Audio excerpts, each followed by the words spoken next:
किसान साथियों, अगर आपकी भी धान की फसल अभी 50 दिन से ऊपर की हो गई है, तो अब ऐसा समय होता है जब हम कुछ ऐसी चीज़ें प्रयोग करते हैं जिससे जो हमारी धान में जो बालियाँ बनने वाली हैं, बालियों की साइज़ अच्छी आए, बालियों की लंबाई मोटाई अच्छी आए, जिससे हमें भविष्य में चल के ज़्यादा पैदावार मिल सके।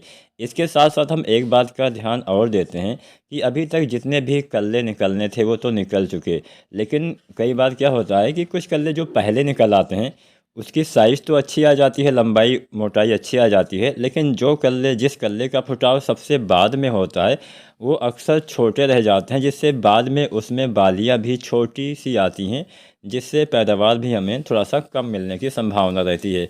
तो ऐसी दशा में हम क्या करें जिससे वो छोटे वाले कल्ले की भी अच्छी ग्रोथ हो सके और हमारे पौधे में जो बालियाँ आएँ वो लगभग एक समान आए।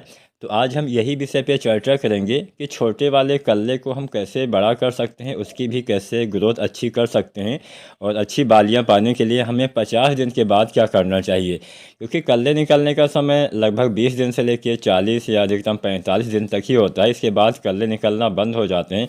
इसके बाद पौधा धीरे धीरे गाभोड अवस्था की तरफ बढ़ने लगता है। तो चलिए जानते हैं क्या करना चाहिए। जैसा कि मैंने बोला, कुछ कल्ले अगर छोटे रह जाते हैं, अक्सर रह ही जाते हैं, जो बाद में आते हैं कल्ले वो छोटे रह ही जाते हैं।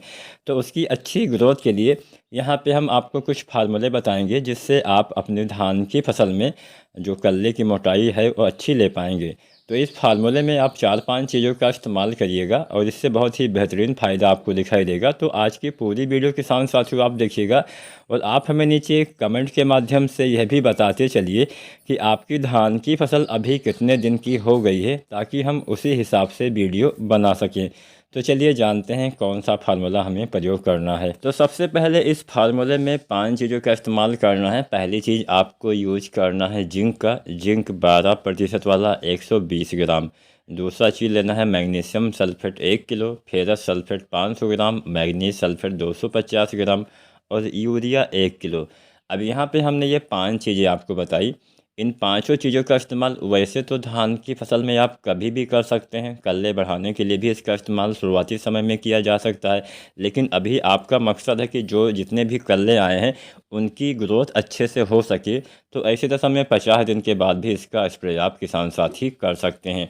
अब इसमें जिंक रहेगा। जिंक से क्या होगा, पौधे में अच्छे से भोजन बनेगा, पौधे में प्रकाश संश्लेषण अच्छे से होगा, पौधे में हरापन भी रहेगा, जिससे सब कुछ अच्छा होने वाला है। दूसरा चीज़ आप यूज करने वाले हैं जो मैग्नीशियम सल्फेट। इसके इस्तेमाल से भी पौधे में अच्छे से भोजन का निर्माण होता है, पौधे में हरापन आता है, अच्छी ग्रोथ होती है। फेरस सल्फेट से क्लोरोफिल का निर्माण होता है, जिससे क्लोरोफिल से ही हमारी पत्तियों में हरापन आता है। ये तो आपको पता ही होगा, पहले आपने कहीं ना कहीं इसको पढ़ा भी होगा कि क्लोरोफिल से ही पत्तियों में हरापन आता है। तो फेरस सल्फेट क्लोरोफिल के निर्माण में काफ़ी मदद करता है, जिससे फसल में हरियाली, अच्छे से भोजन का निर्माण हो पाता है। चौथी चीज़ मैग्नीज सल्फेट डालेंगे, इससे भी कहीं ना कहीं हरापन आता है, अच्छे से भोजन का निर्माण होता है।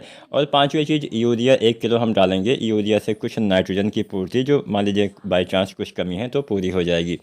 तो ये 5 चीज़ें आपको इस्तेमाल करना है। इनके इस्तेमाल से बेहतरीन फ़ायदा किसान साथियों आपको नज़र आने वाला है। अब ये 5 चीज़ें आप 50 दिन के बाद डाल सकते हैं, 55 दिन 60 दिन के आसपास। इसके बाद एक फार्मूला आपको और इस्तेमाल करना है।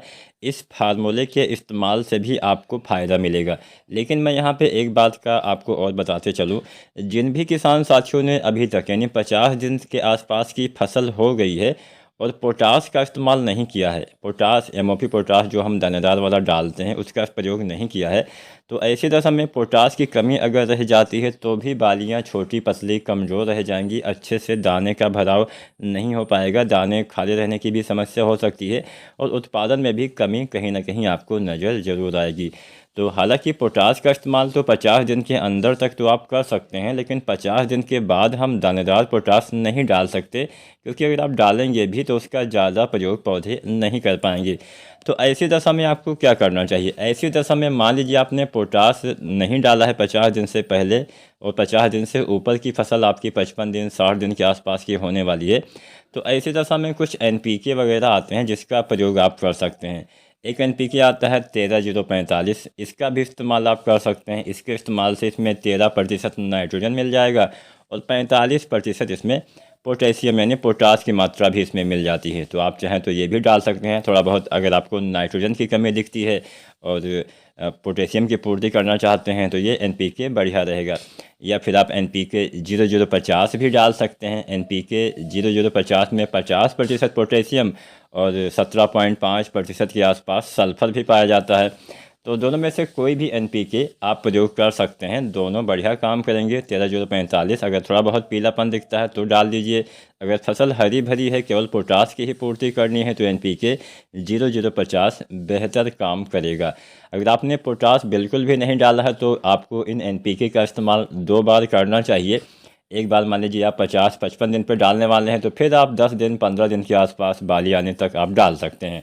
तो ये तो NPK आप इस्तेमाल करेंगे। तो मैं ऐसा नहीं कह रहा हूँ कि हाँ संपूर्ण पूर्ति हो जाएगी, क्योंकि संपूर्ण पूर्ति के लिए आपको दानेदार वाला ही डालना पड़ेगा। लेकिन हाँ कुछ पूर्ति आप अवश्य कर पाएंगे, जिससे बालियों के अंदर दाने का भराव थोड़ा सही से हो पाएगा। तो ये तो जिन किसान साथियों ने पोटास नहीं डाला है उनको डालना है। अब हम बात करते हैं गबोड अवस्था की, जिसको हम गर्भावस्था भी बोलते हैं या फिर गोब की अवस्था बोलते हैं। धान की फसल के अलावा सभी फसलों में, मान लीजिए गेहूं की फसल है, कोई भी फसल है, जब बालियां, मान लीजिए धान की फसल की बात की जाए तो बालियां जब बनना स्टार्ट होती हैं तने के अंदर, शुरुआती समय को ही हम गबोड अवस्था बोलते हैं। उस समय जो कुछ भी आप डालते हैं उसका सीधा सीधा असर आपकी बालियों के निर्माण पर होता है। तो ये जो दूसरा फार्मूला हम बताएंगे, इसमें भी आप 3-4 चीज़ों का इस्तेमाल अपने फसल के हिसाब से कर सकते हैं। तो गबोड अवस्था लगभग सभी किसान साथी को पता है। जब तने थोड़ा सा मोटे होने लगे तो समझ लीजिए हाँ बालियाँ अंदर बनना चालू हो गई हैं। कोई एक पौधा बीज से आप तोड़ के देखिएगा तो बहुत छोटी सी पतली सी आपको बाली नज़र आए, ठीक उसी समय यह चीज़ आपको प्रयोग करना है। इस चीज़ में पहली चीज़ आपको इस्तेमाल करना है NPK 05234। अब जब गबोड अवस्था आती है तो इस समय भी आपके पौधे को थोड़ा बहुत फास्फोरस की आवश्यकता पड़ती है। फास्फोरस इस अवस्था में काम क्या करता है, ट्रांसपोर्ट का काम करता है। जो पौधे के जड़ों के द्वारा जो भोजन बनता है उसको आपके बालियों तक भेजने का काम यहाँ पे फास्फोरस करने वाला है। जल्दी जल्दी पहुँचाता है भोजन को, जिससे बालियों का जो निर्माण होता है बहुत ही बेहतरीन तरीके से हो पाता है। तो NPK 05234 में फास्फोरस के साथ साथ पोटेशियम की यानी पोटास की मात्रा भी पाई जाती है। पोटास के बारे में आपको पता ही होगा। पोटास आपके पौधे में बालियों के निर्माण में भी मदद करता है, दाने की संख्या बढ़ाने में भी हेल्प करता है, दाने के भराव में भी मदद करता है। पोटास से पौधे में रोग प्रतिरोधी क्षमता भी विकसित होती है, जिससे फसल में जल्दी बीमारी नहीं आती है। फसल में अगर सूखा है तो सूखे का असर वो कम करता है, ज़्यादा पानी हो गया तो उसका असर कम करता है। मतलब विपरीत परिस्थिति में लड़ने की क्षमता प्रदान करता है पोटास। इसके साथ साथ पौधे के तने को भी मजबूत करने का काम पोटेशियम का होता है। तो NPK 05234 गबोड अवस्था में डालना है। 1 किलो से लेकर 1.5 किलो पर एकड़ के हिसाब से आपको प्रयोग करना है। यहाँ पे हमने जितनी भी खाद की मात्रा बताई है वो पर एकड़ के हिसाब से ही बताई है। तो NPK पहला चीज़ हो गया। दूसरा चीज़ आपको डालना चाहिए बोरोन। बोरोन से परागण प्रक्रिया बहुत अच्छे से होती है। परागण आपको पता होगा, जब धान में बालियाँ आती हैं तो बालियाँ आने के बाद फ्लावरिंग होती है, फूल आते हैं बहुत छोटे छोटे, आप ध्यान से देखेंगे तो आपको नज़र भी आ जाएंगे। तो वही फूल जो होता है, फूल के बाद ही दाने का भराव हो पाता है। तो फूल से ही दाने बनते हैं, ये बात तो आपको पता होगा। पहले फूल आता है फिर फल आता है। तो अगर फूल में पोलिनेशन सही से नहीं होता है तो क्या होता है कि दाने का भराव भी सही से नहीं होता है।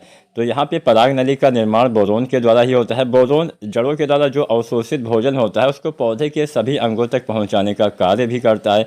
बोरोन भी एक आवश्यक तत्व में गिना जाता है। बिना बोरोन के पौधे का जीवन चक्र पूरा नहीं हो पाएगा। तो बोरोन जो आता है 20% वाला, लगभग 100 ग्राम या 125 ग्राम तक आप इस्तेमाल करिए। तो दूसरा चीज़ हो गया बोरोन। अब तीसरा चीज़, मान लीजिए आपके पौधे में अभी तक आप 05234 डालने वाले हैं, अभी तक आपने जिंक वगैरह नहीं डाला है, तो आप जिंक जो आती है 12% वाली 120 ग्राम आप जिंक भी डाल सकते हैं। अगर आपने ना डाला हो तो डालिए, लेकिन जो किसान साथी जिंक का स्प्रे ही करते हैं वो 2-3 बार डालना पड़ता है।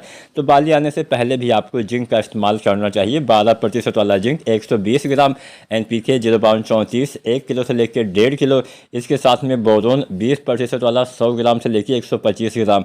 ये 3 चीज़ आपको इस्तेमाल करना है बाली आने से पहले। आपके पौधे में बालियाँ अच्छी आएंगी, बालियों के अंदर दाने की संख्या अच्छी आएगी, बाद में दाने का भराव अच्छे से होगा, दाने का वज़न अच्छा आएगा, दाने में चमक आपको नज़र आएगी। तो ये 3 चीज़ें आपको अवश्य इस्तेमाल करना चाहिए। फिर बालियाँ जब बाहर निकल आती हैं तो उस अवस्था में आपको दाने भरते समय NPK 0050 का इस्तेमाल करना चाहिए। इससे आपके पौधे में दाने का भराव बहुत ही अच्छे से बेहतरीन ढंग से हो पाता है। अब यहाँ पे हमने खादों के इस्तेमाल के बारे में तो आपको बताया, कुछ सावधानियाँ भी आपको बरतनी होती हैं जो आपको ज़्यादा ध्यान देना चाहिए। सबसे बड़ी सावधानी, नमी की कमी इन अवस्थाओं में आपको नहीं होने देनी है। अगर पानी की कमी गाबोर्ड अवस्था में हो जाएगी तो आपकी बालियों का विकास, जब पानी की कमी हो जाएगी तो कुछ भी काम नहीं करेगा, चाहे आप जो कुछ भी डाल दीजिए सब कुछ बेकार हो जाएगा। तो अगर नमी की कमी है तो पहले आपको सिंचाई करनी है, उसके बाद खादों का इस्तेमाल करना है, तभी ये सारी खादें सही रूप से काम कर पाएंगी। तो उम्मीद करते हैं आप भी इस साल धान में अच्छी अच्छी बालियाँ ले पाएंगे, बढ़िया उत्पादन ले पाएंगे। अगर आज की वीडियो आपको पसंद आई है तो वीडियो को अपने किसान भाई के साथ शेयर भी करिए ताकि उस किसान साथी को भी पता चल सके। वीडियो अच्छी लगी हो तो आप वीडियो को लाइक भी कर सकते हैं, और चैनल को अभी तक अगर आपने सब्सक्राइब नहीं किया है तो SRJ खेती चैनल को सब्सक्राइब करिए। ऐसे वीडियो आपको समय समय पे देखने को मिलते रहेंगे। और एक काम आप और करिए, आप हमें नीचे कमेंट के माध्यम से यह अवश्य बताइएगा कि आपकी धान की फसल अभी कितने दिन की हो गई है। वीडियो देखने के लिए आपका फिर से बहुत बहुत धन्यवाद।